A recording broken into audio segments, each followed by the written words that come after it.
नमस्कार दोस्तों, स्वागत है आप सभी का इस सीरीज़ में। आज बात करेंगे कि इलाहाबाद डिवीज़न ने जो ज्वाइनिंग लेटर भेजी है उसके बारे में बात करेंगे, क्या क्या बनवा के लेके जाना है। फिर बात करेंगे कि जिन लोगों के नाम पैनल में आ गए हैं वो ग्रुप डी के लिए रनिंग की तैयारी करें या ना करें, या जिनका नाम पैनल में नहीं आ गया है उनको क्या करना चाहिए ग्रुप डी को लेकर के। और बात करेंगे कुछ गुड्स कार्ड के बारे में बात करेंगे, सीनियर सीसीटीसी के बारे में भी बात करेंगे और तमाम आप लोगों के क्वेश्चंस को लिए जाएंगे इस सीरीज़ में। तो आइए करते हैं शुरुआत। पहले इलाहाबाद डिवीज़न के ज्वाइनिंग के बारे में देख लेते हैं कि क्या क्या लेके जाने हैं जिनको ज्वाइनिंग लेटर भेजे गए हैं या फिर लेवल 5 में जिनको भेजा जाएगा, क्योंकि सेम प्रोसेस फॉलो करता है डिवीज़न। लेवल 5 के लिए भी वही प्रोसेस फॉलो करेगा, ग्रुप डी के लिए भी वही प्रोसेस फॉलो करेगा। तो आइए देख लेते हैं। इलाहाबाद डिवीज़न का ये सूचना है जिसमें डायरेक्टली लिखा जा रहा है कि आरआरबी इलाहाबाद के notification this and this 1/2019 station master के लिए 175 लोगों को पैनल कर दिया गया है। मतलब 175 कैंडिडेट को इलाहाबाद डिवीज़न मिल गया है, जिसका जो डीवी है वो 3 तारीख से 5 तारीख तक है। पहला चीज़ ले जाना है जो अभ्यर्थी को अपनी शैक्षिक और तकनीकी जाति प्रमाण पत्र की मूल प्रति के साथ उपस्थित होना है। इसके अभाव में दस्तावेज सत्यापन नहीं किया जाएगा। दूसरा नंबर पर बोला जा रहा है कि शैक्षणिक तकनीक योग्यता की दो छाया प्रति एक राजपत्रित अधिकारी से अटेस्ट होना चाहिए और एक सेल्फ अटेस्ट होना चाहिए। और भी तमाम आरआरबीज़ में जो डीवी के लिए बुलाए जा रहे हैं या डिवीज़न में, वहाँ पर भी यदि दस्तावेज का मेंशन नहीं है कि कितने सेट में ले जाना है तो आप 2 सेट में ले जाइए। एक को अटेस्ट करवा कर ले जाइए और एक को सेल्फ अटेस्ट करके ले जाइए। तीसरे नंबर पर करेक्टर सर्टिफिकेट के बारे में बात हो रही है कि 2 करेक्टर सर्टिफिकेट चाहिए, एक राजपत्रित अधिकारी द्वारा और दूसरा प्रथम श्रेणी मजिस्ट्रेट द्वारा होना चाहिए। चौथे नंबर पर छायांकन फॉर्म के बारे में बात हो रही है कि छायांकन फॉर्म जो अटेस्टेशन फॉर्म हो रहा है उसको 3 मूल प्रति में बनवा कर ले जाना है। 5वें नंबर पर एक हलफनामा जो इसके साथ संलग्न है उसको बनवा के ले जाना है। 6वें नंबर पर ओबीसी के बारे में बात की जा रही है कि ओबीसी का जाति प्रमाण पत्र जो है वो निर्गत तिथि 1 वर्ष से कम की होनी चाहिए और मूल प्रति डिवीज़न में जमा होगी। तो ये लेवल 5 के भी जब ज्वाइनिंग होंगे तब के लिए भी है और लेवल 6 का जब हो रहा है तब भी। और 7वें नंबर पर बोला जा रहा है कि जो डीबी और तमाम जो एडमिट कार्ड जारी किए गए हैं उसका जो नीचे का पार्ट था जो आपको रिटर्न की जा रही थी उसको भी जमा करना है। ये 27/12/2022 की सूचना है। नितिन सिंह सहायक कार्मिक अधिकारी की तरफ से ये लेटर जारी की गई है, सबको मेल भी किया जा रहा है। ये शपथ पत्र बनवा कर ले जाना है आपको। इसमें यही मेंशन रहता है कि आपके विरुद्ध कोई भी केस पेंडिंग नहीं है और आप विवाहित हैं या अविवाहित हैं। शपथ पत्र आपको देना होता है इसमें। तो डिटेल्स में ये है, डिटेल्स में देख लीजिए कि अभ्यर्थियों के लिए क्या क्या लेके जाने हैं। शैक्षणिक प्रमाण पत्र जन्म तिथि के लिए 10वीं को लिया जाएगा और तमाम है। कैरेक्टर सर्टिफिकेट के बारे में बोला जा रहा है। 2 लिखित परीक्षा के प्रवेश पत्र की आधी प्रति। सरकारी कर्मचारियों के मामले में नियंत्रक अधिकारी से अनापत्ति प्रमाण पत्र लाना अनिवार्य है। और देखिए आप लोगों की जो ट्रेनिंग है इलाहाबाद डिवीज़न की वो मेरे समझ से 9 जनवरी से बिल्कुल हो जाएगी, क्योंकि उस हिसाब से ही बुलाया गया है कि 9 जनवरी से आपको ट्रेनिंग पर भेज दिया जाए। तो रिलीविंग लेकर के भी आ सकते हैं। और फ़ोटो के बारे में बात की जा रही है, 10 फ़ोटो चाहिए। पीवीआर छायांकन फॉर्म की बात की जा रही है। आधार कार्ड की प्रति लेके आना है। शपथ पत्र और मांगे गए दस्तावेज, सारी चीज़ें इसमें हैं। एक बैंकिंग के लिए नेफ्ट का फॉर्म भी ले सकते हैं जिससे ट्रेनिंग का पैसा वहाँ पर क्रेडिट होगा आपका उस बैंक में। तो सारी ये डिटेल्स हैं, इसको देख लीजिएगा जो भी हैं।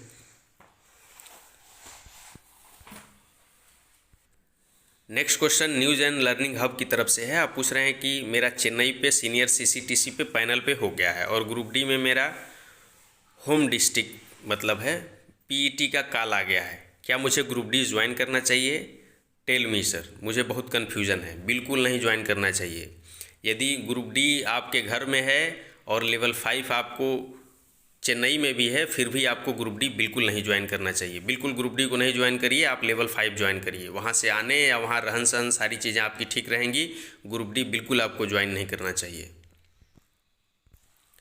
नेक्स्ट क्वेश्चन नरेंद्र विक्रम जी की तरफ से है। आप पूछ रहे हैं कि रेलवे सर्विस में आने के बाद सर्जरी के लिए अलाउ करते हैं या नहीं। मुझे हेयर ट्रांसप्लांट करवाना है। सेकंड क्वेश्चन ये है कि जीजी के लिए मेरी प्रेफरेंस एनसीआर में लखनऊ या मुरादाबाद डिवीज़न चाहता हूँ, कैसे मिलेगा। तो देखिए सर्जरी अलाउ करेंगे, आप हेयर ट्रांसप्लांट करा सकते हैं। और दूसरा क्वेश्चन आपका है लखनऊ और मुरादाबाद के लिए, तो यदि आप एनसीआर के लिए सेलेक्टेड हैं तो वहाँ के लिए आसानी से म्यूचुअल मिल जाएंगे और म्यूचुअल में आप चले जाएंगे वहाँ पर। लखनऊ के लिए थोड़ा मुश्किल होता है लेकिन मुरादाबाद के लिए मिल जाएगा। नेक्स्ट क्वेश्चन बीके वर्मा जी की तरफ से है। आप पूछ रहे हैं कि ग्रुप डी में ट्रैकमैन पोस्ट पर 1 हफ्ते काम किया, उसके बाद छोड़ दिया, सैलरी और एनपीएस नहीं बना था, फिर 2 साल बाद रिमूव का लेटर मिला। लेवल 6 में अब अटेस्टेशन फॉर्म में उसके बारे में बताएं या नहीं, प्लीज़ बताएं। तो अटेस्टेशन फॉर्म में बिल्कुल इसका जिक्र नहीं करिएगा। आपको रिमूव भी कर दिया गया है, आपका एनपीएस भी नहीं बना था, सैलरी भी नहीं, बिल्कुल इसका जिक्र नहीं करना है, बिल्कुल जिक्र ना करिए, फ्रेश ज्वाइन करिए। राजा जी का नेक्स्ट क्वेश्चन है। आप पूछ रहे हैं कि मेरा एएलपी की ट्रेनिंग 31 दिसंबर से स्टार्ट हो रही है, लेकिन दूसरे डिवीज़न में एसएम की सर्विस बुक भरा गया है।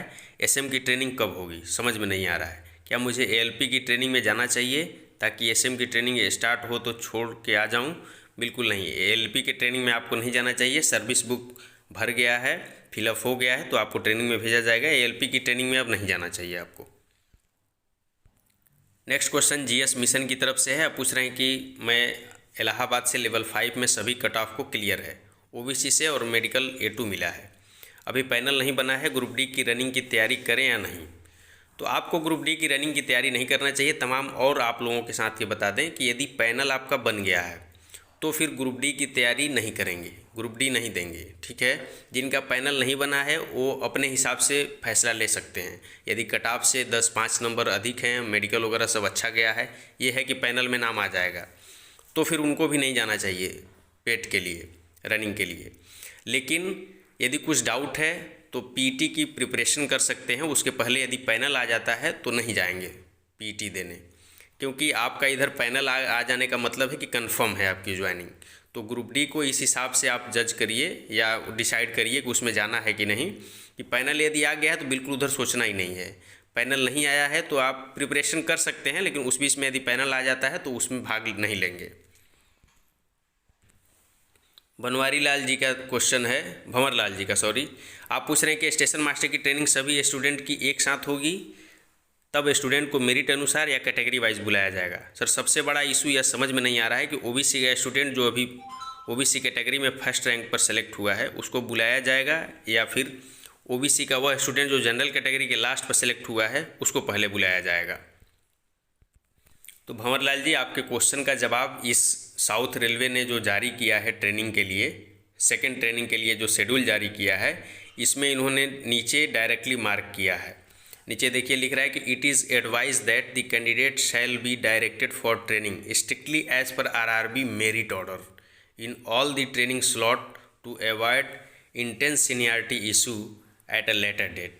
तो डायरेक्टली लिखा हुआ है कि मेरिट के हिसाब से भेजा जाएगा। आरआरबी की मेरिट के हिसाब से ही आपको ट्रेनिंग के लिए भेजा जाता है। उसके अनुसार से एक ये वर्किंग सीरियल क्रिएट कर लेते हैं और उसके मेरिट के हिसाब से ही आपको ट्रेनिंग पर भेजेंगे। नेक्स्ट क्वेश्चन विश्वनाथ कुमार जी क्या है। आप पूछ रहे हैं कि मेरा DB 5 जनवरी को है, अहमदाबाद बोर्ड से, सीनियर कम टाइपिस्ट में हुआ है, कट ऑफ से 10 मार्क्स ज़्यादा है, प्लीज़ डिवीज़न कैसे भरना है, कौन सा मिलेगा?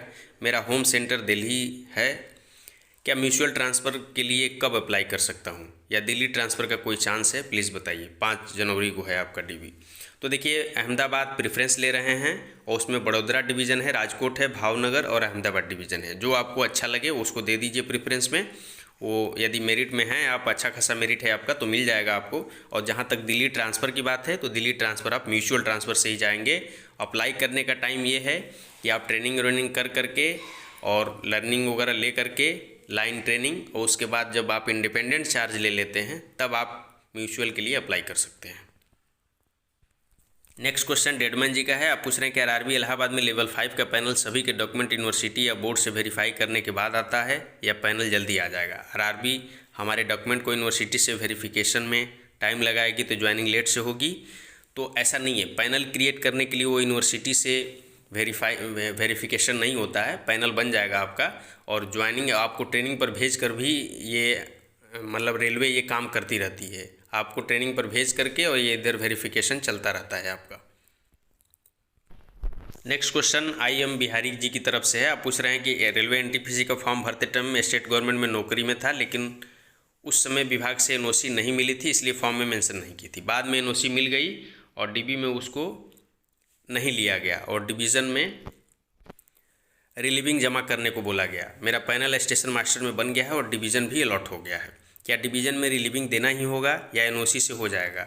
या फिर मुझे ज्वाइनिंग से रोक देंगे, कृपया जानकारी दें, क्योंकि नौकरी से रिजाइनेशन की बात है।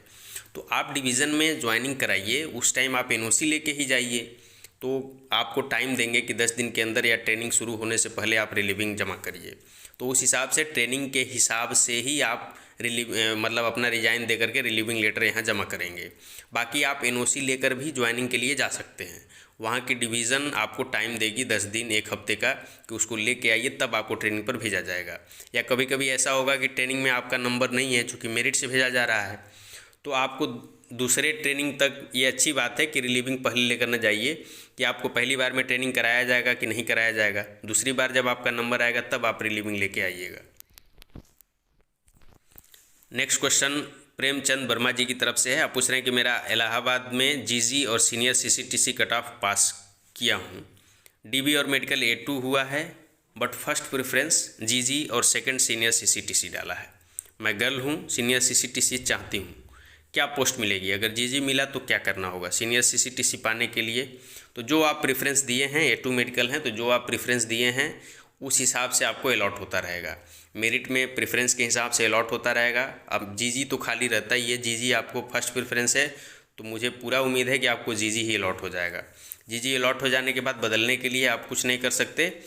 ये है कि जीजी में अभी कम गर्ल हैं, तो इस वजह से आपको ऑफिस से अटैच कर दिया जाएगा। आप ऑफिस में काम करेंगे, वहाँ ड्यूटी लगाएंगे, मेरा अनुमान जो है, तो आपको जीजी मिलेगा इसमें, क्योंकि जीजी में फर्स्ट प्रेफरेंस आपने दे दिया है तो फर्स्ट मिल जाएगा आपको।